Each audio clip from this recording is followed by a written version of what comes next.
Hey guys, we're playing some Pokemon Go today. Now there are two major updates. Number one is the Halloween event. You have a higher likelihood of capturing spooky Pokemon like ghost Pokemon, or there's also an increased chance of Zubats.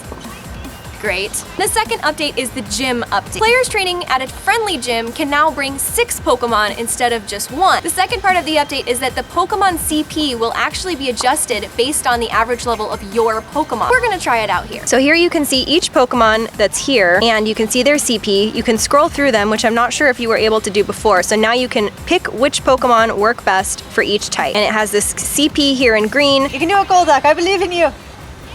You are my champion.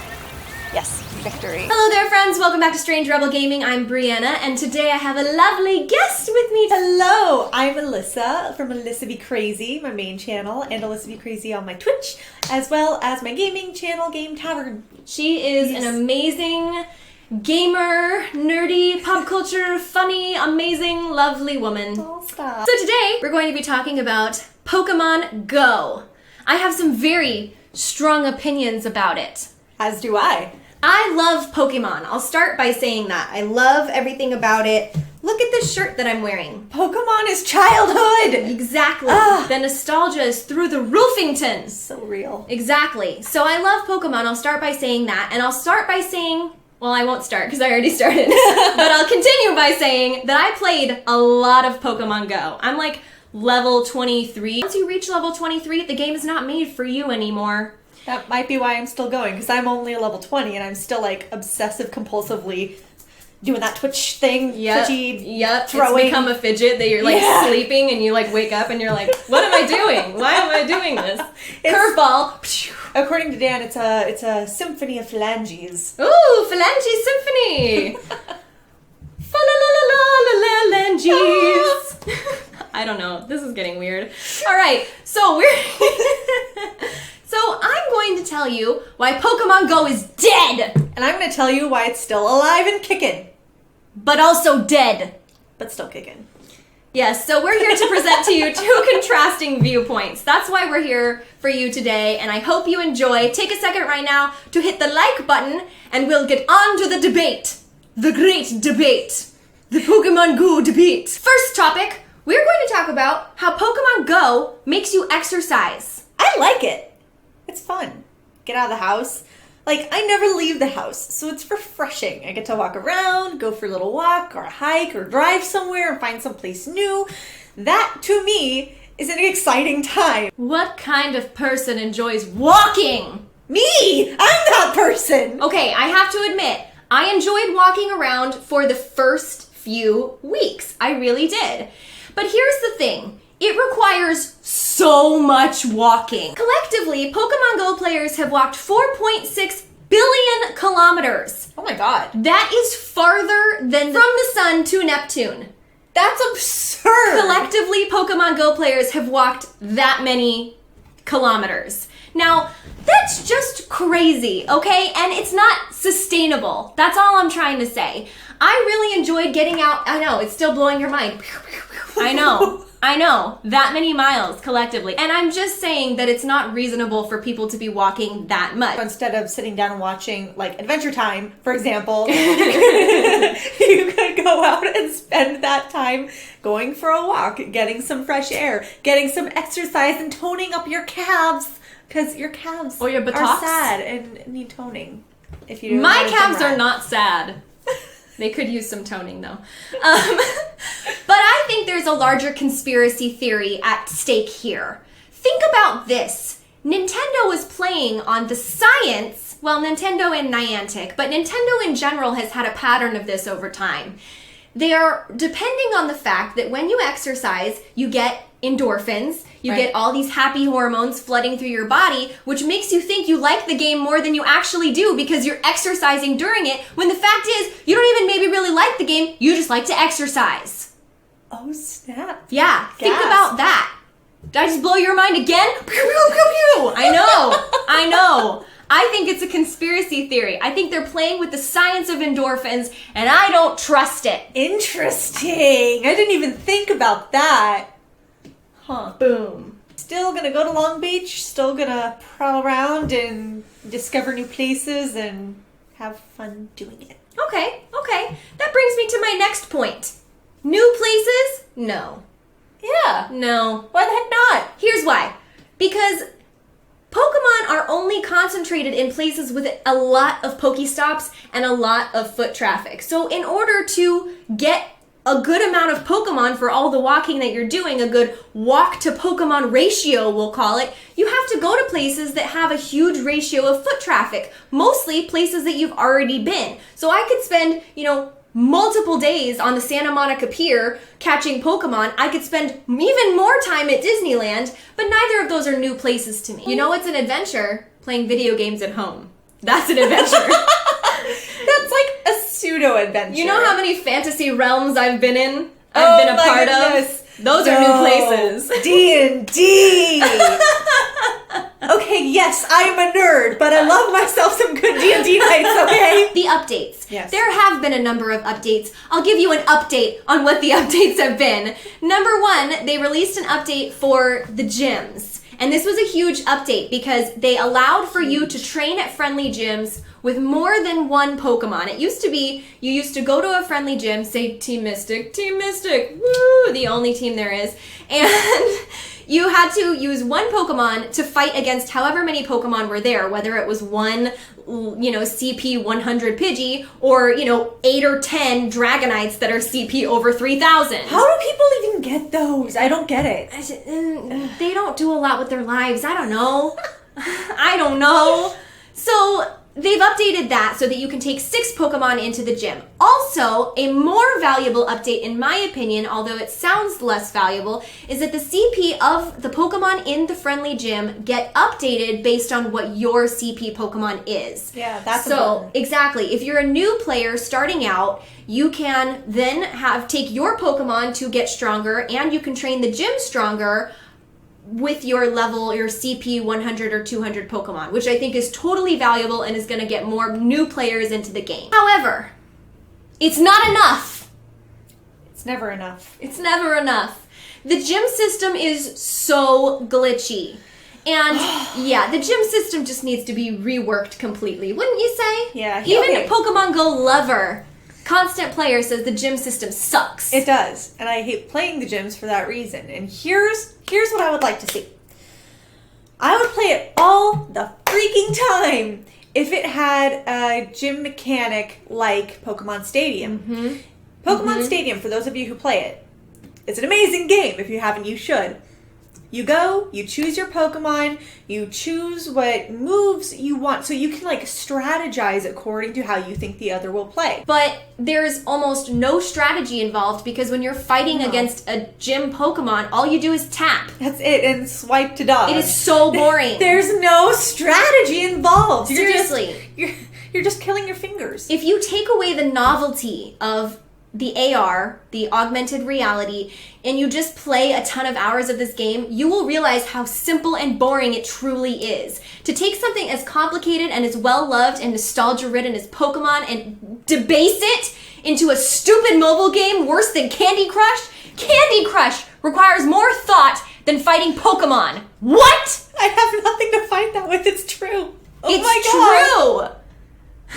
Oh my God. Just dropping more and more knowledge on y'all. Oh, I just feel bad now. Yeah. Oh. Yeah, you ever think about that? Completely Oh. stupid. The gym system is the worst. Oh. And there have been proposed updates like battling Pokemon to Pokemon against, PvP. Yeah. But what's the point if all you're doing is tapping? Now, let me just throw a little, complexity into the mix. There is the special attack. Does it have a Right. name besides special attack? I think that's The it. special attack, right? If it's not, then you still know what we're talking It's about. supposedly more powerful, and you execute it by tapping and holding on the opposing Pokemon. Well, I would say probably 50% of the time, I'll press and hold and hold and hold, and my meter will go down, but the attack won't actually be executed. The gym system just sucks, and the gym update is too little, too late, in my opinion. Another big update that Niantic released for Pokemon Go was the event system. What do you think? I love the event system. So, for Halloween, for, this bit of October, you get to go around, you earn double your candy and more spooky Pokemon. Spookies. Yeah, but like, let's talk about that. More spooky Pokemon, okay, more ghost Pokemon, valid, because ghost Pokemon are rare and hard to find in some areas. Fact. Zubats? Freaking Zubats! More Zubats? We needed more Zubats? No, we don't. We didn't. Hashtag Golbat Army. Still don't. But, okay, so here's the thing about this event. Okay. And this is something that actually bothers me in the inherent structure of the game. You don't just need candies. This event doubles your candies, and your buddy Pokemon gets 4 times as many candies, but what it doesn't double is your Stardust. And in order to power up a Pokemon, you need Stardust. Listen, I could not care less about evolving most of my Pokemon because all of the common ones that I've already caught, I've already evolved. Yeah. And I don't need any more candy for them because you don't get an extra candy for transferring an evolved Pokemon versus a non-evolved Pokemon. I wish that was a thing. I wish it was too, because then the candies that I put into their evolution, I would eventually get back to evolve another Pokemon, and so on and so forth, in a positive feedback circular formation. Yeah. But it's not like that. You need Stardust, and the only way to get Stardust is to catch as many Pidgeys and Rattatas and Zubats that you possibly can, and that is boring if you've already caught 5 bajillion of them. It just almost seems to me like they only really care about new players. As a gamer in general, gamers know that the higher your experience gets, the longer you play a game, you need your rewards to match that, to keep you engaged. Otherwise, they'll take you just forever to level up, which is seemingly the case. It's very boring, and that's how it is with Pokemon Go. There's no added incentive when you get to be higher levels except to find rarer Pokemon, but often those Pokemon are still so rare that you have to play, 10 times as much even as a high level character, and that just doesn't keep a player engaged. And so the game is great for newcomers, and again with this this Halloween event, great for newcomers, great for children, but not so much great for other players who need a little bit more stimulation to the reward center of our brains, if you know what I mean. Well, that actually leads me to rumored updates like the Shiny update. I don't know if it's confirmed or not, but I don't think it is. It's not confirmed. It's not on the Niantic website, so I'm really hoping it would be.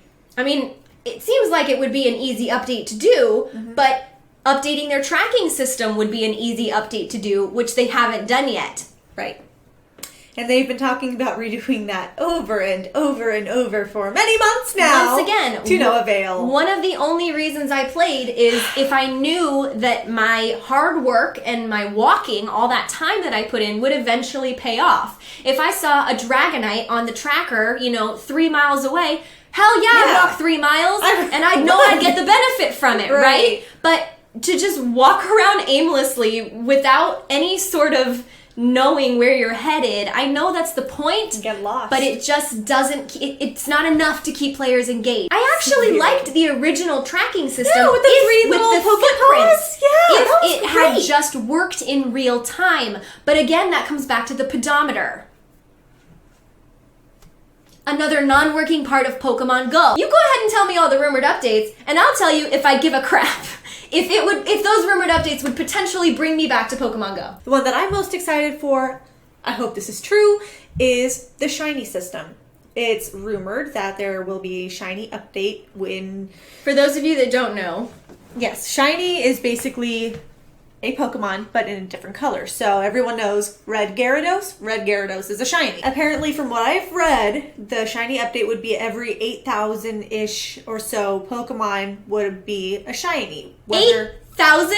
I mean, that's collectively for them being caught in your area. However, I don't know how true that is. Shinies are super rare, so that makes sense. Okay, I'm not going to spend an hour walking around to maybe catch a Red Gyarados. Oh, see, I would totally... Okay, I'm a collector. I like having things in my little collection so I can look at them and be like, I have this and that and the other. If I can walk an extra 4 miles to catch a freaking Red Gyarados, I would totally do that shit. But you won't know that you would be catching it. It would be just the chance that. Yeah. Yes, that would get me out more because that would make me want to go out and find rare Pokemon. Okay, so let me ask you this. That would keep long-term players more occupied.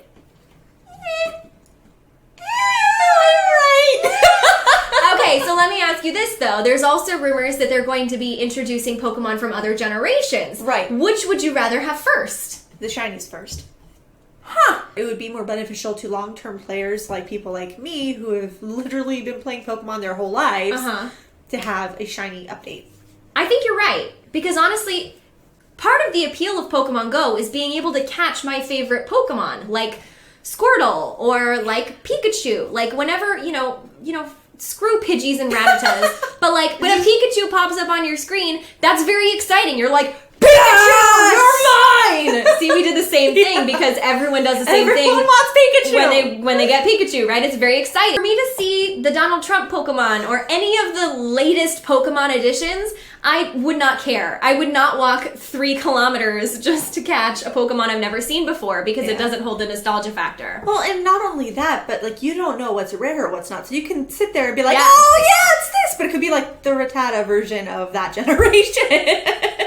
I'd rather die. I have done the appraisal system on a few of my Pokemon, and I find it extremely useless if we're going to be talking about this. You know, I don't use it either. It's so dumb. It's like, this Flareon is very powerful! And you're like, okay, well, it's only CP 900, and sorry, I'm out of Stardust, so I guess it's going to not be powerful for the rest of my life. Yep, like, I get so much use out of knowing that my Magikarp is extra small.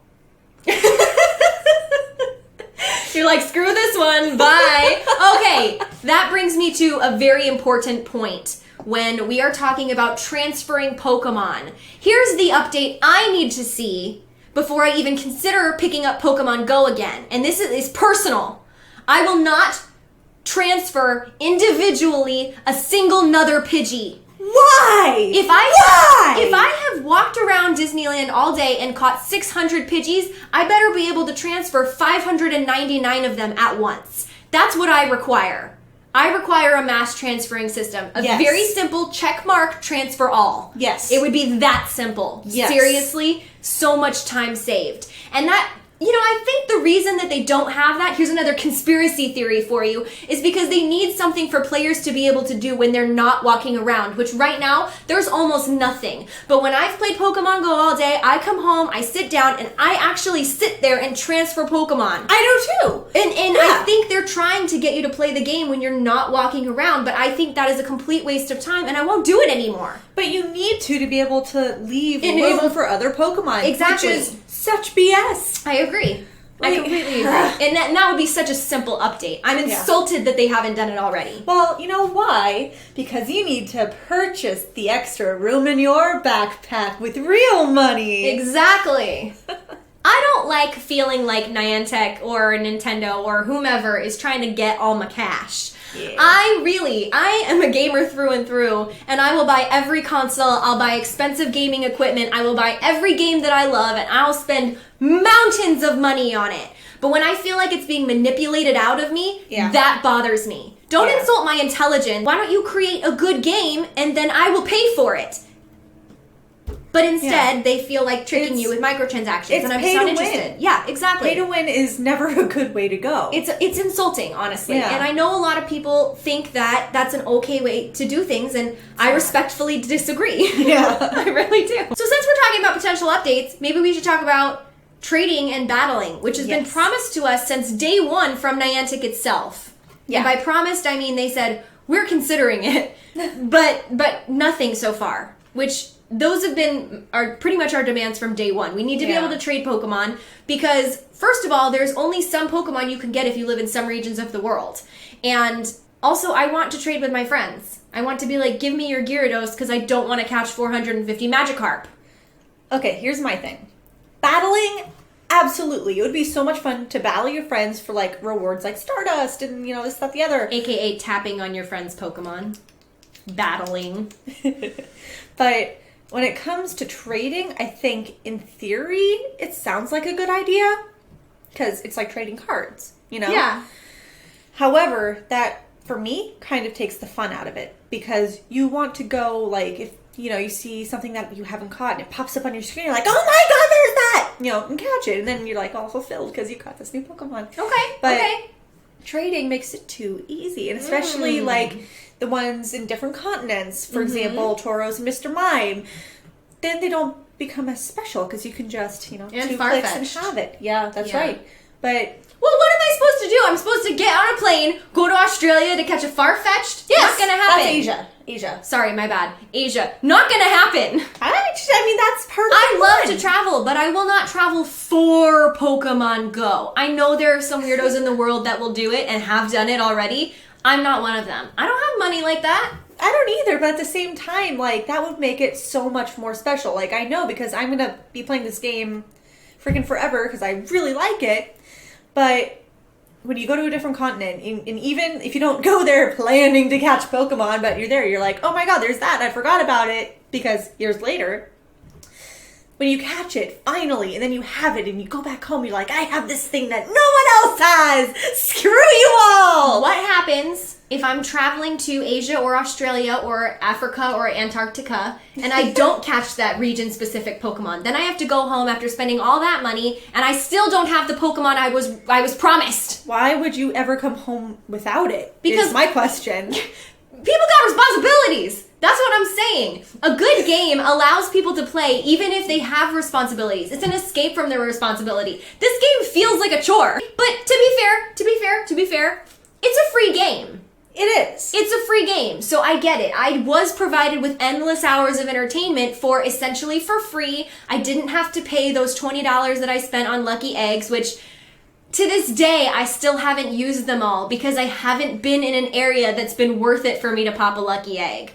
Whoa! Literally, I'm like, am I going to use a Lucky Egg that I spent my money on for Pidgeys and Rattatas? And maybe that is what started the beginning of the end for me. Yeah. Maybe after I spent $20, I realized, wow, real money is not actually what I want to be spending on this game because it's not good enough for real money. I mean, you know, Rattatas and Pidgeys are cool and all, but I mean, you need to toss at least one of some kind of value in there, you know? Exactly. I just sort of feel like, and this is a general sense, I just sort of feel like Niantic had a great idea, it just was very poorly executed. Absolutely. Just from beginning to end, and it's going to take a lot to bring me back. It started with the tracking system. You know, they took away the tracking system. It continued when they disabled the use of a third-party tracking system. And finally, they updated it so that you cannot control the evolution of your Eevee. The game couldn't keep up with the player. And I think that is all Niantic's fault. 100%. There is nothing worse than a player outgrowing a game.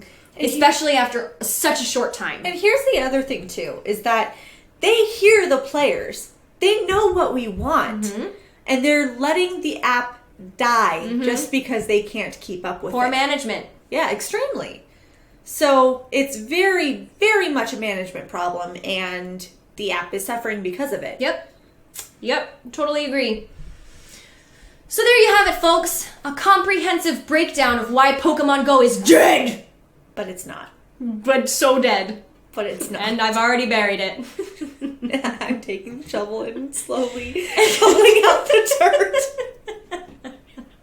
Thank you guys so much for watching. I would love to hear your thoughts. Through all of this debate, these back and forth, I would love for you to leave a comment below. Most of you know, all my subscribers know that I do my best to respond to every comment that I get because I just love hearing from you guys. You guys have such incredible opinions, and if any of you say that Pokemon Go is still great, you're wrong, and I will tell you so. You're right, and I love you.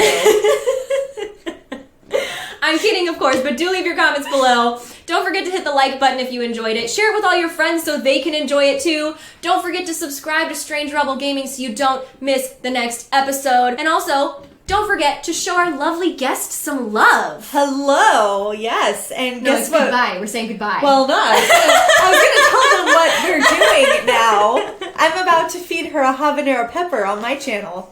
So we're going to try to play a video game and eat a habanero pepper, and that'll be hilarious. Basically, she wants me to die. Don't forget to follow AlyssaBeCrazy and Game Tavern and AlyssaBeCrazy on Twitch. But 4 days a week. 4 days a week? That's a lot. I know. Dang. Yeah. That's dedication. All right. Check her out. Check me out. Check everything out. You guys are awesome. Stop playing Pokemon Go. Or, keep playing it and, be on the side. I can't call it the winning side because it's the losing I'm side. sure it's like 50-50 split down the middle. Yeah. Yeah. Okay. That's all. I love you guys. Bye!